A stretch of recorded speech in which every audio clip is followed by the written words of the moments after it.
नमस्कार साथियों, ट्रू शिक्षा क्लासेस में आपका एक बार फिर से स्वागत है। दोस्तों, आज के एपिसोड में हम लोग मनोविज्ञान पे या बाल विकास पे संबंधित कुछ प्रश्नों को हल करेंगे। आइए शुरू करते हैं प्रश्नों को। देखिए, यहाँ पे कुछ प्रश्नों को दिया गया है। एक एक बढ़ के हम उसके आंसर उत्तर को जानते हैं। तो आइए शुरू करें। पहला प्रश्न हमारा मानव विकास है, यहाँ पे खाली स्थान है। अब यहाँ से आपको भरना है इसमें क्यों क्या है। विकल्प पे ध्यान देते हैं। मानव विकास मात्रात्मक है, मानव विकास गुणात्मक है, या मानव विकास कुछ सीमा तक अमापनीय है, या ए और बी यानी मात्रात्मक और गुणात्मक है। तो देखिए, जैसा कि आप लोगों ने मनोविज्ञान का जो चैप्टर पढ़ा था बाल विकास से संबंधित, उसमें आप लोगों ने जाना था कि मानव विकास क्या होता है। उसमें आपने मापन, मूल्यांकन, हर चीज़ की चर्चा की थी। तो इस संदर्भ में हम देखते हैं कि जो मानव विकास होता है वो क्या होता है, मात्रात्मक और गुणात्मक दोनों का मिला जुला रूप होता है। मात्रात्मक में क्या होती है, मात्रात्मक में उसके विकास से संबंधित उसके हम आकार, प्रकार, लंबाई, भार, इन चीज़ों का आकलन करते हैं, मापन करते हैं। मात्रात्मक ये होता है। और गुणात्मक क्या होता है, गुणात्मक के अंतर्गत हम उसके योग्यता, उसकी व्यक्तित्व, उसकी रुचियाँ, उसके चिंतन आदि सब का वर्णन करते हैं, जानते हैं। तो इस प्रश्न का जो सही जवाब होगा वो मात्रात्मक और गुणात्मक दोनों होगा, अर्थात डी वाला विकल्प इसका सही होगा। आइए चलते हैं दूसरे प्रश्न पर जोड़ देते हैं, देखते हैं। बाल विकास में प्रक्रिया पर बल देता है, यानी जो बाल विकास है वो किस पे बल देता है, प्रक्रिया पे बल देता है। वातावरण और अनुभव की भूमिका पर बल देता है। गर्भावस्था से किशोरावस्था तक का अध्ययन होता है, या उपरोक्त सभी पर अध्ययन होता है। यानी बाल विकास में क्या होता है, तो आप लोगों ने बाल विकास का जो शुरुआती एपिसोड देखा होगा उसमें आपको बताया गया होगा कि बाल विकास गर्भावस्था से किशोरावस्था तक का अध्ययन करता है। इसके अंतर्गत वो क्या करता है, बालक के शारीरिक, मानसिक और व्यवहारिक सभी गुणों पे या सभी पहलुओं पे विस्तृत व्याख्या करता है और चर्चा करता है। तो इसमें जो सही आंसर होगा वो हमारा तीसरा विकल्प होगा कि बाल विकास में गर्भावस्था से किशोरावस्था तक का अध्ययन होता है। ठीक, चलिए अगले प्रश्न को देखें। शैशवावस्था में बच्चों के क्रियाकलाप होते हैं, यानी बालक जब शैशवावस्था में है तो किस प्रकार के क्रियाकलाप करता है। विकल्प पे ध्यान दें। मूल प्रवृत्त्यात्मक, संरक्षित, संज्ञानात्मक और संवेगात्मक। तो देखिए, बालक अभी छोटा है, यानी अभी उसको क्या करना है, अपने अंगों के संचालन पे विशेष ध्यान देता है वो।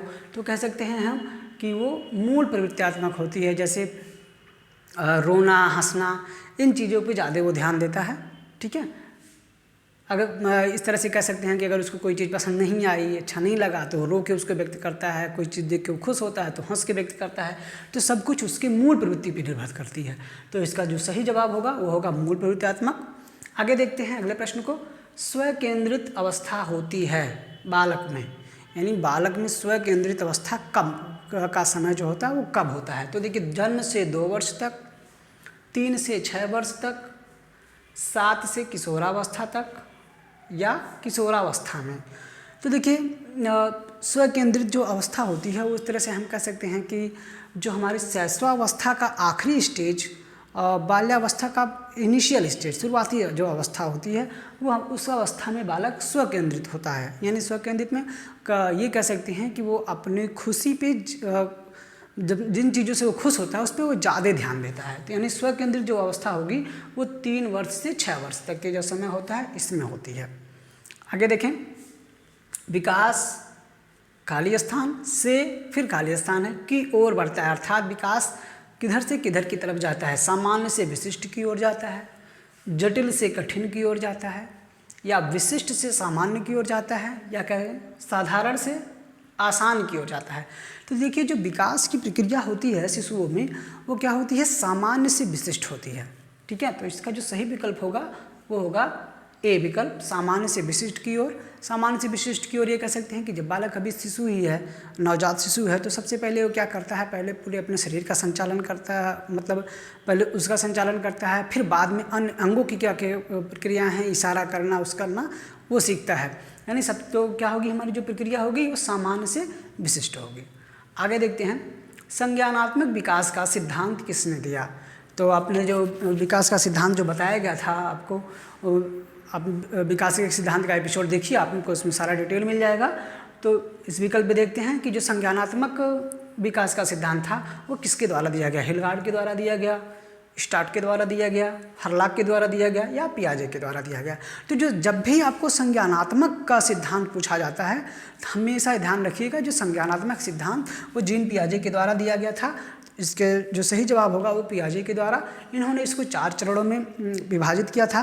पहला जो हमारा चरण था वो क्या था, संवेगात्मक अवस्था, ठीक है। फिर इसको इन्होंने 0 से 2 वर्ष तक माना था। उसके बाद पूर्व संक्रियात्मक अवस्था, ठीक है। उसके बाद मूर्त संक्रियात्मक अवस्था, फिर क्या कहते हैं, औपचारिक अवस्था। तो इस प्रकार हम कह सकते हैं कि संज्ञानात्मक का जो सिद्धांत था वो जीन पियाजे के द्वारा दिया गया था। चलिए और कुछ प्रश्नों को देखें। चलिए इसी क्रम में कुछ और प्रश्नों को देखते हैं हम। जो हमारा अगला प्रश्न है वह मानव जाति में विकास होता है, यानी जो मनुष्य है वो विकास का, उसके विकास का क्रम, विकास किस तरह से होता है, कब तक होता है। तो विकल्प को देखते हैं, किशोरावस्था के अंत तक, बाल्यावस्था के अंत तक, प्रौढ़ावस्था के प्रारंभ तक, अर्थात या जीवन पर्यंत।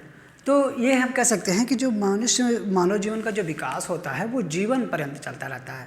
अभिवृद्धि एक निश्चित समय पे आके रुक जाती है, लेकिन जो विकास का क्रम होता है वो निरंतर चलता रहता है। इस तरह से कहें कि बालक का जिस तरह जब से ही सृजन पड़ता है, अर्थात भ्रूणावस्था, फिर शैशवावस्था, फिर बाल्यावस्था, किशोरावस्था, प्रौढ़ावस्था, वृद्धावस्था, मतलब ये चलता रहता है। तो ये जीवन पर्यंत चलने वाली प्रक्रिया है। तो विकल्प से हमारा डी सही हो जाएगा, जीवन पर्यंत। अगला प्रश्न देखें, सम प्रत्यय का प्रथम सोपान क्या है। देखिए जो सम प्रत्यय का सोपान जो होता है, सम प्रत्यय के सोपान पे हम देखें तो सबसे पहले जो सम प्रत्यय का सोपान होता है उसमें आता है प्रत्यक्षीकरण, फिर विभेदीकरण, फिर पृथक्करण और अंत में आता है सामान्यीकरण। तो जो पहला सोपान पूछा जा रहा है, तो जो पहला सोपान होगा वो हमारा क्या होगा, प्रत्यक्षीकरण, ठीक। इसका ये जो क्रम है वो इस तरह से है, प्रत्यक्षीकरण, विभेदीकरण, पृथक्करण और सामान्यीकरण। तो पहला सोपान प्रत्यक्षीकरण होगा। आगे देखते हैं अगले प्रश्न को, संज्ञान किस बुद्धि के सिद्धांत का हिस्सा है। तो जो संज्ञान सिद्धांत है वो बुद्धि जो है गिलफोर्ड के द्वारा दी गई थी, जिसमें इन्होंने त्रिविमीय जो सिद्धांत बताया था, एक में सामग्री, संक्रिया और उत्पाद। तो इसमें गिलफोर्ड के द्वारा दिया गया ये सिद्धांत है, त्रिविमीय सिद्धांत। आगे देखते हैं, बुद्धि के द्विकारक सिद्धांत का प्रतिपादन किसने किया।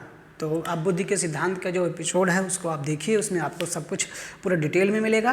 तो यहाँ पे हम देखें बुद्धि के द्विकारक जो सिद्धांत दिया गया था वो स्पीयरमैन के द्वारा दिया गया था, जिसमें इन्होंने 2 प्रकार की बुद्धि बताई थी, एक सामान्य बुद्धि और एक विशिष्ट बुद्धि, यानी एक जी फैक्टर और एक एस फैक्टर। आगे देखते हैं अगले प्रश्न को, बुद्धि के बहुकारक सिद्धांत के प्रतिपादक कौन है। तो बुद्धि के जो बहुकारक सिद्धांत वो दिया था थॉर्नडाइक ने। ये बहुत ही महत्वपूर्ण सिद्धांत, फेमस सिद्धांत है। तो थॉर्नडाइक द्वारा बताया गया था कि इसमें मतलब एक सिद्धांत से कई, मतलब ये जो बुद्धि के बहुकारक सिद्धांत है, मतलब एक जो तत्व है वो देखा जाए तो वो जो विशिष्ट तत्व है वो कई तत्वों में मिला रहता है ना। तो कुल मिला के स्पष्ट रूप से हम यही कहें कि बुद्धि के बहुकारक का जो सिद्धांत दिया था वो थॉर्नडाइक ने दिया था। बुद्धि का सिद्धांत एपिसोड से आप इसको अच्छे से क्लियर कर सकते हैं।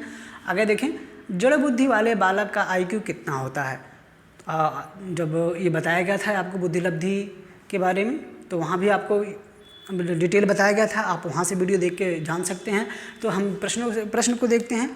तो जड़ बुद्धि वाले बालक का जो IQ होता है वो 71 से कम होता है, क्योंकि वो सबसे लो है, जड़ है, यानी अब उसमें ज़्यादा सुधार की संभावना नहीं होती है। मानव व्यक्तित्व परिणाम है। विकल्प देखते हैं, केवल आनुवांशिकता का, केवल वातावरण का, आनुवांशिकता और वातावरण की अंतःक्रिया का, या केवल शीघ्र सीखते हैं। तो देखिए जब व्यक्तित्व पर्सनालिटी का जो चैप्टर आपको बताया गया है, पर्सनालिटी वाला एपिसोड देखिए, आप वहाँ से आपको डिटेल जानकारी मिल जाएगी। तो जो मानव व्यक्तित्व होता है वो आनुवांशिकता और वातावरण के दोनों के अंतःक्रिया का जो रूप होता है वो हमारा पर्सनालिटी होता है। तो इसमें जो सी विकल्प होगा वो सही होगा। तो चलिए अब कुछ और प्रश्नों को देखें। चलिए दोस्तों कुछ प्रश्नों को और देखते हैं। अगला हमारा प्रश्न है, निम्नलिखित में से कौन सा सीखने का क्षेत्र है। आनुभविक, भावात्मक, आध्यात्मिक और व्यावसायिक। ठीक है, तो देखिए सीखने का जो क्षेत्र होता है वो हमारा होता है भावात्मक। ठीक है ना, जो भावात्मक से इसका जो विकल्प होगा, दूसरा विकल्प सही होगा, भावात्मक। भावात्मक में क्या है कि जो हम उसी चीज़ों को तभी सीखते हैं जब हम उसके भाव को ग्रहण करते हैं। तो भाव ग्रहण करेंगे तो यानी वो चीज़ हमारे लिए सुखद है, सुख देने वाली है, हमारे लिए अच्छी है, क्या है, तो सीखने का जो हमारा क्षेत्र होगा वो भावात्मक होगा। अगले प्रश्न पे विचार करें। सीखने के नियम दिए। सीखने के नियम किसने किसने दिए? पावलाव ने, स्किनर ने, थॉर्नडाइक ने या कोहलर ने। अब इसमें से आपको उपयुक्त विकल्प चयन करना है कि जो सीखने के नियम किसने दिए हैं। तो वैसे अगर देखा जाए दोस्तों तो सीखने के नियम लगभग सभी ने सीखने के सिद्धांतों के बारे में बताया है। ठीक है, आप अधिगम के सिद्धांत का जो एपिसोड है, वीडियो है, आप उसको प्लेलिस्ट से जाके देख सकते हैं। तो जो अधिगम का जो सीखने का जो नियम है वो ये जो सबका जो नियम का बेस है वो थॉर्नडाइक का है। यानी थॉर्नडाइक ने सीखने के प्रमुख नियम बताए हैं। इसमें इन्होंने 3 नियमों की चर्चा की है, अभ्यास का नियम, प्रभाव का नियम और तत्परता का नियम। तो सीखने का जो सिद्धांत है वो नियम है वो थॉर्नडाइक ने दिए हैं। सबने सिद्धांत बताए हैं, सबने, बाकी पावलाव ने, स्किनर ने और कोहलर ने सिद्धांत बताए हैं और जो नियम बताया है वो थॉर्नडाइक ने बताया है। आगे चलते हैं। क्रिया प्रसूत अनुबंधन का दूसरा नाम क्या है? तो देखिए, जैसे क्रिया प्रसूत अनुबंधन का दूसरा नाम क्या है? विकल्प पे ध्यान दें। समीपस्थ अनुबंधन, नैमित्तिक अनुबंधन, प्राचीन अनुबंधन या चिन्ह अनुबंधन। तो देखिए, क्रिया प्रसूत में क्या है? पुनर्बनन मिलता है। काम करने के पश्चात कोई क्रिया करते हैं, उसके पश्चात पुनर्बलन मिलता है। वो किस प्रकार का है? सकारात्मक है, नकारात्मक है, ये सब कुछ। यानी जो क्रिया करने के बाद एक निमित्त क्या बनता है हमारा? पुनर्बलन। तो ये हमारा जो इसका सही विकल्प होगा वो होगा नैमित्तिक अनुबंधन। आगे देखें। निम्न में से कौन सा मत अंतर्दृष्टि द्वारा सीखने की व्याख्या करता है? मनोविश्लेषणवाद, व्यवहारवाद, संबंधवाद और गेस्टाल्टवाद। तो देखिए, अंतर्दृष्टि या सूझ का जो सिद्धांत है वो गेस्टाल्टवादियों के द्वारा दिया गया है। तो जो सीखने का अंतर्दृष्टि और सूझ का सिद्धांत है वो गेस्टाल्टवाद। ठीक है, तो इसका जो सही विकल्प होगा वो गेस्टाल्टवाद। यानी जो गेस्टाल्टवाद के जितने भी मनोवैज्ञानिक थे उन्होंने सूझ का या अंतर्दृष्टि का सिद्धांत दिया है। आगे देखें। वाइगोत्स्की के अनुसार बच्चे सीखते हैं, कैसे सीखते हैं? जब पुनर्बलन प्रदान किया जाता है, या परिपक्व होने से, या अनुकरण से, या वयस्कों और समवयस्कों के साथ परस्पर क्रिया से। तो देखिए, अगर केवल बच्चों के सीखने की बात की जाए तो बच्चे लगभग देखा जाए तो इन चारों प्रकार की क्रियाओं से सीखते हैं। लेकिन यहाँ हमें पूछा गया है कि जो वाइगोत्स्की मनोवैज्ञानिक हैं इनके अनुसार बच्चे कैसे सीखते हैं। तो इनके अनुसार बच्चे वयस्कों और समवयस्कों के साथ परस्पर क्रिया करके सीखते हैं। ठीक है, वाइगोत्स्की ने सीखने के 2 बताए हैं, एक कैसे कहते हैं सामाजिक और दूसरा भाषा। तो सामाजिक जो विकास उनका होगा वो कैसे होगा? वयस्कों के साथ, अपने से बड़ों के साथ, अपने से समान उम्र के लोगों बच्चों के साथ जब वो घुलते मिलते हैं तो उनका जो सामाजिक विकास होता है उसी के साथ साथ ही वो भाषा का विकास भी होता रहता है। तो वाइगोत्स्की के अनुसार जो बच्चे सीखते हैं वो वयस्कों और समवयस्कों के साथ परस्पर क्रिया करके सीखते हैं। अगला प्रश्न देखते हैं। निम्न में से कौन सा अधिगम के पठार का कारण नहीं है? प्रेरणा की सीमा, विद्यालय का असहयोग, शारीरिक सीमा, ज्ञान की सीमा।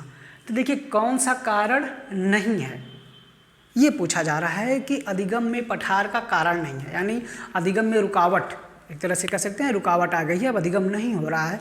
तो अधिगम के पठार का कारण क्या है? प्रेरणा की सीमा मान सकते हैं। एक तरह से प्रेरणा की सीमा इसमें कुछ हद तक काम आ सकती है कि हाँ, मोटिवेशन आगे नहीं मिल रहा है तो बच्चा नहीं सीख पा रहा है। शारीरिक सीमा, अगर उसकी शारीरिक क्षमता उस अनुसार नहीं है या शरीर थकाव महसूस कर रहा है या फिर बीमारी है तो भी अधिगम पठार आ सकता है। ज्ञान की सीमा, उस लेवल तक उसकी पहुंच नहीं हो पा रही है जहां तक होना है। तो कि इसमें विद्यालय का असहयोग, ये विकल्प जो है अनुचित है। तो ये कह सकते हैं कि अधिगम पठार का जो कारण नहीं है वो है विद्यालय का असहयोग। अगले प्रश्न को देखें। सीखने की वह अवधि जब सीखने की प्रक्रिया में कोई उन्नति नहीं होती है कहलाती है। यानी अब सीखने में मतलब एक समय ऐसा आता है कि कोई प्रगति नहीं हो रही है तो उसको हम क्या कहते हैं? जैसा कि हम लोगों ने अधिगम के चैप्टर में पढ़ा था, अधिगम के पठार, तो उसको हम क्या कहते हैं? सीखने का पठार या अधिगम का पठार। ठीक, तो दोस्तों इसका जो सही विकल्प होगा वो होगा अधिगम का पठार या सीखने का पठार। तो इस प्रकार दोस्तों हम लोगों ने कुछ महत्वपूर्ण प्रश्नों की चर्चा कर ली। इसमें से ज़्यादातर हमने उन्हीं प्रश्नों की चर्चा की है जो पिछले परीक्षा में आ चुके हैं। मिलते हैं हम दोस्तों अगले एपिसोड में कुछ नए और प्रश्नों के साथ। तब तक के लिए नमस्कार।